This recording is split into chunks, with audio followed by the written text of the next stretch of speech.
Hi, my name's Jason Little. I'm an Agile and Organizational Change Coach at Lean Intuit. Welcome to an overview of Lean Change. Meet Bob. Lately, Bob hasn't been very happy with the performance of his organization. Projects seem to take longer and longer to execute, and customers don't seem to be as satisfied as they used to be. So this has got Bob to do a lot of thinking about Agile, because he's heard Agile makes things faster, better, and cheaper. But the more he reads about Agile, the more he's confused about whether or not he should start with Scrum or Kanban, or if he should focus on culture. All this thinking has given Bob a headache.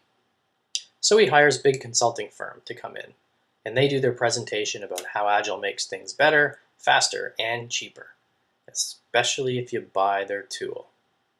So they get started with an Agile transformation. And over time, Bob's left feeling a bit confused. So he's not really seeing the results that he thought he was going to get. So big consulting firm says that the executives aren't supporting the initiative. The executives say that the managers don't know how to execute on it, but some people at the staff level are happy with the changes, some aren't very happy, and some really didn't care in the first place because they knew it was the latest fad that probably wasn't going to work. So it looks like Bob fell into the same trap that many organizations do, thinking that an Agile organization is about bringing Agile in, when it's really about understanding change.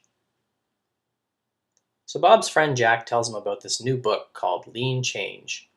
Lean Change is a different approach for bringing change into your organization because it's not focused on Agile, it's focused on change. So Bob reads the book and he's interested about how he can apply this right away. So the three aspects of Lean Change are starting with insights, turning those insights into options, and then into minimum viable changes. So Bob gets started with insights, and he collects some information from surveys and retrospectives or cultural assessment tools from his staff and from his management and executive layer.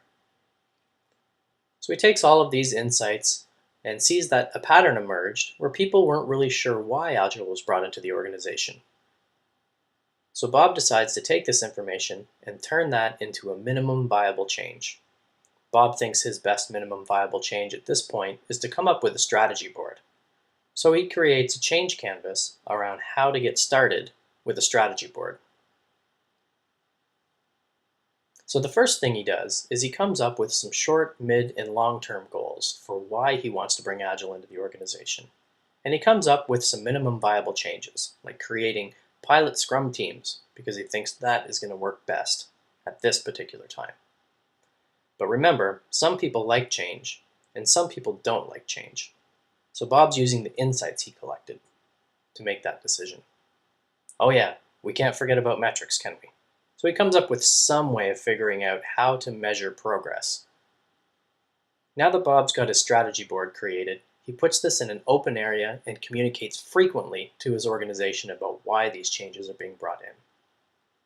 So now people are starting to feel a lot less threatened about the change, and they're more interested in trying to adopt new practices and new ways of working because they understand the purpose. So they start creating some of their improvement and change canvases. Over time, people are much more happy by being involved in the changes that are being brought into the organization instead of feeling that it's being forced on them. But again, we do have those pesky resistors, but that's natural. If you don't have resistance to change, then you're not actually changing anything.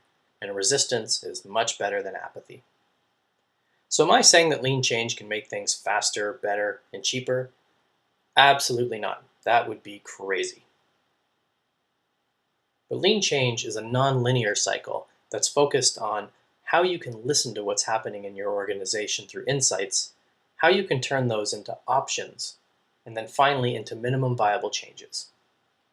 So as you're creating change in your organization, keep in mind that lean change can help you make sense when you're feeling confused about whether or not Agile is the right thing to do in your organization.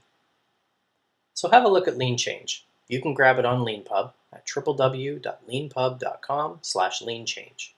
My name's Jason Little, and I'm an Agile and Organizational Change Coach at Lean Intuit. Thanks for watching.